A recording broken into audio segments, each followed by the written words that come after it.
இந்த கியூட்டான குட்டிக்கு பின்னாடி ஒரு ஸ்டோரி இருக்குங்க. இதோட அம்மா வந்து ஒரு கேலிகோ கேட்டு.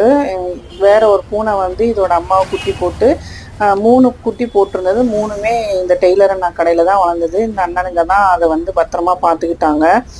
3 குட்டியுமே பார்த்துட்டு இருந்தாங்க. சரி இதுங்க ரோட்லலாம் ஓடுது, இந்த அண்ணன்களெல்லாம் பார்த்துக்க முடியுமா என்னமோ தெரியல சொல்லிட்டு நான் 2 குட்டியை வந்து இன்னொருத்தவங்க இன்னொரு பேக்கரியில வந்து கேட்டிருந்தாங்க, அவங்க மாடியில வச்சு வளர்த்துக்கிறேன் அப்படின்னு சொல்லிட்டு.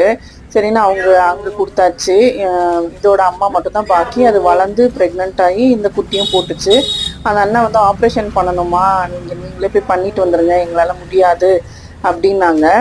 சரிண்ணா 1000 ருபீஸ் ஆகும், நான் வந்து ஜூலை எண்டில் போய் டேட் வாங்கிட்டு வந்துட்டு நம்ம ஆகஸ்ட் முடிச்சு பண்ணிடலாம், ஏன்னா இப்போ ஃபீட் பண்ணிக்கிட்டு இருக்கோம், இப்போ பண்ண முடியாதுன்னு சொன்னேன்.